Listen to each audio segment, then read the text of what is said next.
Memasuki new normal, Indonesia melakukan beragam adaptasi. Di sektor ekonomi, Kementerian Keuangan di bawah Komando Sri Mulyani merancang Anggaran Pemulihan Ekonomi Nasional atau PEN 2021 sebesar Rp744 triliun, termasuk biaya penanggulangan pandemi mencapai Rp695 triliun. Belum lagi stimulus UMKM sebesar Rp123 triliun, pembiayaan koperasi, dan insentif usaha.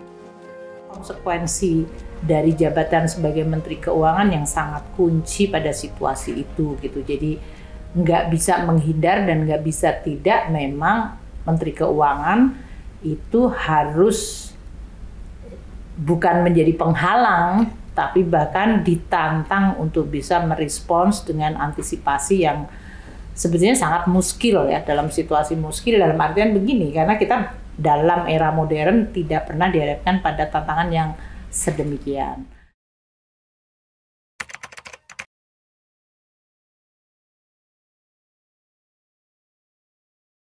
Katakanlah kalau kita ngomongin ini krisis atau krisis seperti 97-98 atau 2008-2009, krisis itu adalah krisis yang terjadi, dipicu dan berasal dari sektor keuangan. Yang berarti kalau kita orang keuangan tahu ini neracanya rusak, kemudian kalau dia terpukul dengan ini maka dia menimbulkan dampak lagi domino yang lain. Itu bisa kita bisa lihat, ya kan? Bisa lihat. Yang ini kita hadapi adalah COVID gitu. Yang pertama virusnya aja belum kita recognize. Spekulasi apakah ini SARS, ini H3, H1N berapa seperti yang dulu, atau ini beda sama sekali strainnya, dan kemudian dia juga berubah terus. Sehingga memang dinamika dampaknya itu menjadi sangat tidak predictable. Kedua, perbedaannya dengan kalau krisis financial, yang ini adalah langsung mematikan orang. Jadi ini threat terhadap well-being atau livelihood itu sangat jelas. Dan itu berarti alarming karena setiap negara nggak boleh dan tidak bisa membiarkan masyarakatnya terancam jiwanya. Artinya, at all cost harus diatasi. Diatasi itu adalah karena kalau balance sheet, ya kita matikan dominonya itu dengan bilang, oke, kita talangi, kan kayak gitu. Bail out yang paling penting. Sehingga dominonya nggak jatuh, oke kita pasang palang di sini, dan itu melalui kebijakan fiskal. Kalau ini enggak, dia merambat ke manusia, belum ada vaksinnya, masyarakat tiba-tiba nggak bisa berinteraksi aja, mati di grassroots. Nggak ada yang bisa di bail out kayak gitu. Apanya mau di bail out? Gitu kan? Jadi ini yang menimbulkan tantangan yang extraordinary tadi. Pada saat saya sebagai Menteri Keuangan, tentu melihat atau memahami tantangan pandemi itu, mana yang betul-betul unprecedented dan extraordinary. Kami dalam hal ini ya mencoba memformulasikan bahwa kita pernah menghadapi krisis 97-98, 2008-2009 itu memberikan lesson learned.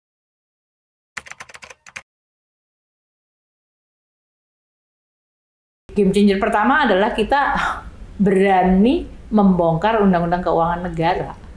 Itu Perpu 1 itu.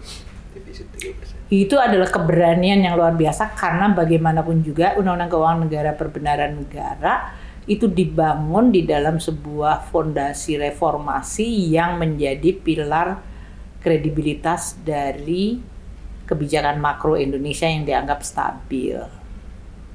Kalau Anda sudah punya fondasi yang stabil dan sekarang berani buka kotak Pandora, itu gemeter Pak.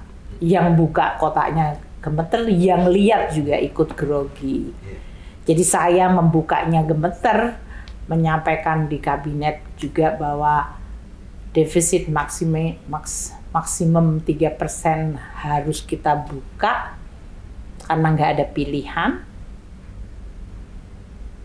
Kita harus bertanya juga, apakah saya akan menjadi orang pertama dan menjadi tokoh yang akan merusak disiplin fiskal? Kan kayak gitu.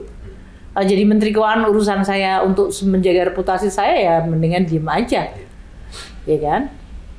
Tapi ini kan keterpaksaan yang harus dilakukan.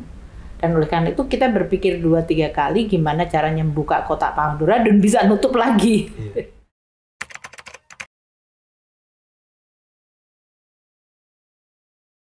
Itu menjadi pertanyaan luar biasa, banyak sekali rating agency nanyain, kok kamu kok bisa yakin bahwa 3 tahun bisa balik lagi disiplin fiskalnya.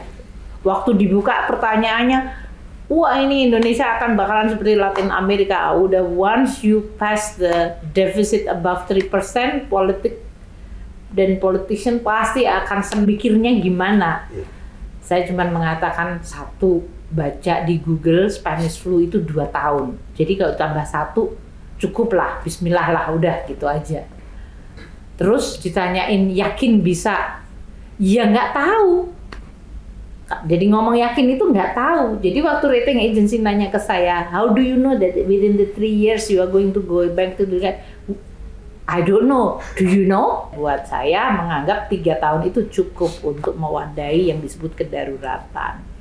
Juga belajar tentu pengalaman saya, karena saya udah pernah jadi Menteri Keuangan. Saya juga lihat patternnya Indonesia di dalam mengelola, katakanlah dari mulai tsunami Aceh dan yang lain-lain.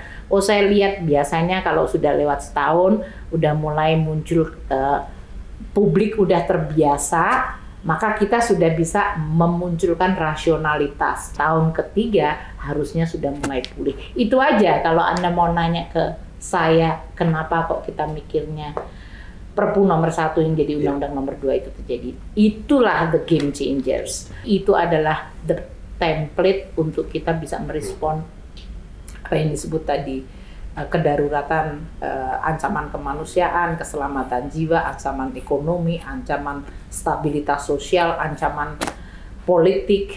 Derivasinya dari itu ya termasuk our ability to respond secara fleksibel.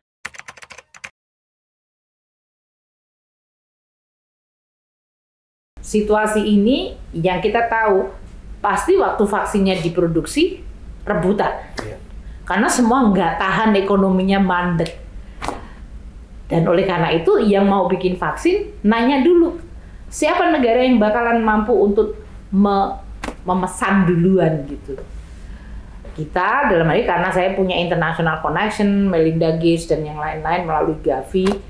Jadi saya bilang sama Bu Menlu, udah lobby di sana, saya ngomong sama Melinda Gates supaya kita bisa mendapatkan attention bahwa Indonesia itu big enough country dan kita harus punya, termasuk tadi pesen harganya $5. Kita nggak tahu $5 itu justify atau enggak juga waktu itu. Jadi dia bilang mulainya dengan initial price $5. Kita nggak tahu nanti kalau demand-nya makin gede bisa jadi 7, bisa jadi 9, bisa jadi 10.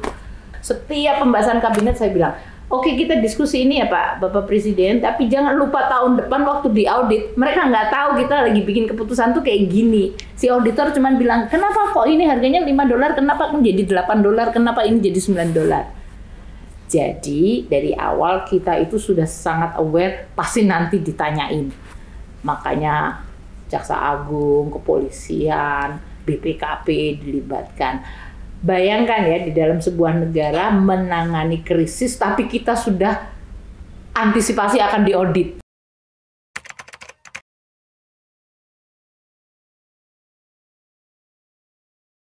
Game changernya adalah tadi, dengan keuangan negara yang berubah sangat total melalui Undang-Undang nomor 2 atau Perpu 1, kemampuan untuk bisa membeli sesuatu yang belum eksis, ya, vaksinnya belum ditemukan tapi kita udah pesen.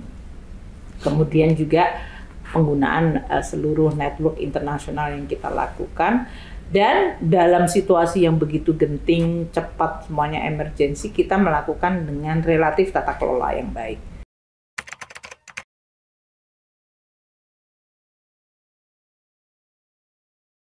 Semua ahli, Anda tanya aja, epidemiologis seluruh dunia yang sekolahnya bener ya, nggak tahu ada yang epidemiologis abal-abal juga, tapi mereka akan mengatakan pandemi itu pasti akan terjadi lagi. Makanya waktu kita di G20 kita membentuk pandemic preparedness. This pandemi itu memberikan banyak sekali pelajaran gimana caranya tracing. Makanya kita punya peduli lindungi, di semua negara mencoba melakukan. No matter tidak sempurna tapi itu dibutuhkan. Itu menjadi sesuatu pelajaran. Nanti kalau ada outbreak lagi gimana cara tracing? Digital teknologi jelas bantu. Kedua, kesulitan kalau dia sudah ketahuan si orang ini katakanlah Sri Mulyani kena, rumahnya di mana, dia bisa dikonten nggak? Dia dikontennya harus di rumah atau di puskesmas atau di mana? Itu juga menjadi persoalan. Ketiga, kalau virusnya tadi bisa membuat kayak dulu kan kita bilang harus ada high pressure, ventilator segala macam. Kesiapan seperti itu harus tahu. Keempat, virusnya kan harus diketahui. Ini semuanya memberi pengalaman yang luar biasa. Dan untuk Indonesia ya berarti dengan Menteri Kesehatan Pak BGS, ya kita coba aja membuat Indonesia sekarang punya lab genome sequence. Kita sudah punya pengalaman untuk tracing melalui Peduli Lindungi. Puskesmas harus sudah bisa di protokol itu harus sudah ada. Nanti kalau terjadi kita punya playbook yang sama gitu. Indonesia relatif belajar cukup banyak sih.